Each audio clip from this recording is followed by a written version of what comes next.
Iran Israel ಯುದ್ಧದಿಂದ petroleum ಉತ್ಪನ್ನ ಪೂರೈಕೆಯಲ್ಲಿ ವ್ಯತ್ಯಯ ಉಂಟಾಗಿದೆ. ನಿಧಾನವಾಗಿ ಗ್ಯಾಸ್ ಗೋಡನ್ಗಳು ಖಾಲಿಯಾಗ್ತಿವೆ. ಅಡಿಕೆ ಅನಿಲ ಸಿಗುವುದಿಲ್ಲ ಎಂದು ಜನರು ಆತಂಕಕ್ಕೆ ಒಳಗಾಗಿದ್ದಾರೆ. ಒಂದೇ ಬಾರಿಗೆ ಬೇಡಿಕೆ ಏರಿದ ಹಿನ್ನೆಲೆಯಲ್ಲಿ ಅಭಾವ ಸೃಷ್ಟಿಯಾಗಿದೆ. ಹಾಸನ ಜಿಲ್ಲೆ ಅರಕಲಗೂಡು ಪಟ್ಟಣದ ಗ್ಯಾಸ್ ವಿತರಣಾ ಕೇಂದ್ರದಲ್ಲಿ ಸಿಲಿಂಡರ್ಗಳು ಖಾಲಿಯಾಗಿವೆ. ಮನೆಗಳಿಗೆ ಸಿಲಿಂಡರ್ ಬರದೆ ಏಜೆನ್ಸಿ ಬಳಿಯೇ ಹುಡುಕಿ ಬರ್ತಿರುವ ಜನರು ಸುಮಾರು 12,000 ಸಂಪರ್ಕ ಹೊಂದಿರುವ ಹಾಗೃತಿ ಭರತ್ ಗ್ಯಾಸ್ ಏಜೆನ್ಸಿ ನಿತ್ಯ 500ಕ್ಕೂ ಹೆಚ್ಚು ಸಿಲಿಂಡರ್ ಅನ್ನು ವಿತರಣೆ ಮಾಡ್ತದೆ. ಈಗಲೂ ಅದೇ ಪ್ರಮಾಣದ ಸಿಲಿಂಡರ್ ವಿತರಣೆ ಆಗ್ತದೆ. ಆದರೆ ಗ್ಯಾಸ್ ಸಿಗಲ್ಲ ಎಂದು ಜನರೇ ಪ್ಯಾನಿಕ್ ಆಗಿದ್ದಾರೆ. ಗೃಹ ಬಳಕೆ ಗ್ಯಾಸ್ ಪೂರೈಕೆಯಲ್ಲಿ ಸಮಸ್ಯೆ ಆಗಿಲ್ಲ.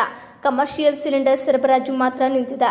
ಆದರೆ ಗೃಹ ಬಳಕೆ ಸಿಲಿಂಡರ್ ಪೂರೈಕೆ ಆಗ್ತದೆ ಎನ್ನುತ್ತಿರುವ ವಿತರಕರು ಜನರು ಆತಂಕ ಪಡುವುದು ಬೇಡ, ಮಾಮೂಲಿಯಂತೆ ನಿಮ್ಮ ಮನೆ ಬಳಿಗೆ ಸಿಲಿಂಡರ್ ಬರುತ್ತೆ ಎಂದು ಭರವಸೆ ನೀಡಿದ್ದಾರೆ.